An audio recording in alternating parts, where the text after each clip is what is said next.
నమస్తే welcome to 99 TV నేను ప్రియాంక నేటి రాజకీయాల్లో ఏ క్షణం ఏం జరుగుతుందో ఎవరు ఊహించలేరు రాత్రికి రాత్రే జెండాలు మారిపోతాయి కండువాల రంగులు మారిపోతాయి కానీ ఈసారి మారింది కేవలం పార్టీ మాత్రమే కాదు ఒక యువ నాయకుడి మీద ఉన్న నమ్మకం కూడా ఆమ్ ఆద్మీ పార్టీలో most happening leader youth icon పార్లమెంట్లో గంభీరమైన గళం వినిపించే రాఘవ్ చద్దా తీసుకున్న ఒకే ఒక్క నిర్ణయం ఇప్పుడు దేశవ్యాప్తంగా పెను దుమారం రేపుతోంది ఆయన వేసిన అడుగు ఆయన ఇమేజ్ను అగాధంలోకి నెట్టేసిందా జెన్జీ యువత ఆయనకు ఎలాంటి షాక్ ఇచ్చింది ఒక్క రోజులో 15 లక్షల మంది దూరం అవ్వడం అంటే అది రాజకీయ పతనానికి సంకేతమా రాఘవ్ చద్దా ప్లేటు ఫిరాయింపు నెటిజన్ల రివర్స్ అటాక్ రీజన్ ఏంటి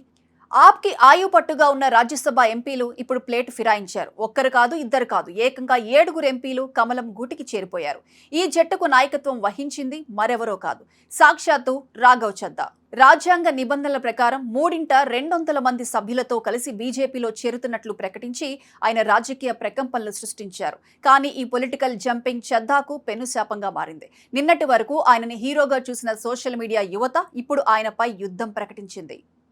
శుక్రవారం మధ్యాహ్నం వరకు ఆయన ఇన్స్టాగ్రామ్ ఫాలోవర్ల సంఖ్య 14.6 మిలియన్లు కానీ శనివారం రాత్రికి ఆ సంఖ్య 13.1 మిలియన్లకు పడిపోయింది అంటే కేవలం 24 గంటల్లోనే 15 లక్షల మంది ఆయనను అన్ఫాలో చేసి పడేశారు సోషల్ మీడియా చరిత్రలో ఒక రాజకీయ నాయకుడికి ఇంతటి వ్యతిరేకత రావటం ఇదే మొదటిసారి కావచ్చు రాఘవ్ చద్దా అంటేనే పార్లమెంట్లో సామాన్యుల సమస్యల కోసం పోరాడే యోధుడు అని యువత నమ్మింది బీజేపీ విధానాలను ఎండగట్టడంలో ఆయన ముందుంటారని భావించింది కానీ అదే కాషాయి తీర్థం పుచ్చుకోవడంతో జెన్జీ నెటిజన్లు తట్టుకోలేకపోతున్నారు ఆయన పోస్టుల కింద కామెంట్ సెక్షన్ ఇప్పుడు ఒక రణరంగంలా మారిపోయింది రాఘవ్ చద్దాను అన్ఫాలో చేయండి హీరో నుంచి జీరో అయిపోయారు అంటూ నెటిజన్లు విరుచుకుపడుతున్నారు మరీ ముఖ్యంగా పంజాబ్ యువత ఆయనకు పంజాబ్ దా గద్దర్ అంటే పంజాబ్ ద్రోహి అనే ముద్ర వేయటం సంచలనంగా మారింది ఇన్స్టాగ్రామ్ లో 1,00,000కు పైగా నెగిటివ్ కామెంట్స్ ఫేస్బుక్ లో వేల సంఖ్యలో అన్ఫాలో కంప్లైంట్స్ నడుస్తున్నాయి సోషల్ మీడియా మిమ్మల్ని రాత్రికి రాత్రి ఆకాశానికి ఎత్తగలదు అలాగే పాతాళానికి తొక్కేయగలదు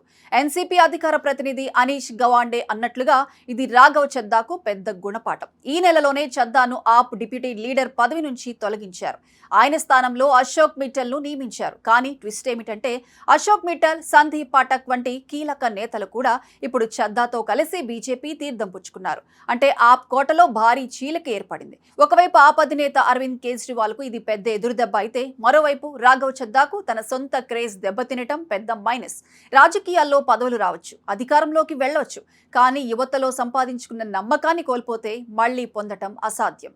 రాఘవ్ చద్దా తీసుకున్న ఈ నిర్ణయం ఆయన రాజకీయ భవిష్యత్తును బంగారుమయం చేస్తుందా లేక సోషల్ మీడియాలో తగ్గిన ఫాలోవర్లలాగే రేపు ఓటర్ల సంఖ్య కూడా తగ్గిపోతుందా చూస్తుంటే రాఘవ్ ఇప్పుడు ఒక ఇరకాటంలో పడ్డారు అటు బీజేపీలో తన ఉనికిని చాటుకోవాలి ఇటు పడిపోయిన తన గ్రాఫ్ ను మళ్లీ పెంచుకోవాలి ఇది ఆయనకు ఒక అగ్ని పరీక్షే రాఘవ్ చద్దా అంటే కేవలం ఒక ఎంపీ మాత్రమే కాదు ఆమ్ ఆద్మీ పార్టీకి ఆయనే ఒక brand ambassador London school of economics నుంచి వచ్చిన ఈ యువ మేధావి బీజేపీ విధానాలను తొత్తునియలు చేస్తూ పార్లమెంట్లో గర్జించేవారు కానీ ఇప్పుడు అదే గళం కమలం పార్టీకి జై కొట్టడం చూసి నెటిజన్లు విస్తుపోతున్నారు సిద్ధాంతాలు నీటి మూటలేనా పదవి కోసం పక్కలో బల్లెంలా మారతారా అంటూ సోషల్ మీడియాలో ప్రశ్నల వర్షం కురుస్తోంది ఇది కేవలం పార్టీ మార్పు కాదు ఒక రాజకీయ నమ్మక ద్రోహమని జెన్జీ యువత డిక్లేర్ చేస్తోంది జెండాలు మారచ్చు ఎజెండాలు మారచ్చు కానీ ప్రజల కళ్ళు ఎప్పుడూ తెరిచే ఉంటాయి రాఘవ్ చద్దాకు తగ్గిన 15 లక్షల ఫాలోవర్లు కేవలం అంకెలు కాదు అవి ఆయనపై ఉన్న అసహనానికి నిదర్శనం ఢిల్లీ నుంచి పంజాబ్ వరకు ఇప్పుడు ఒకటే నినాదం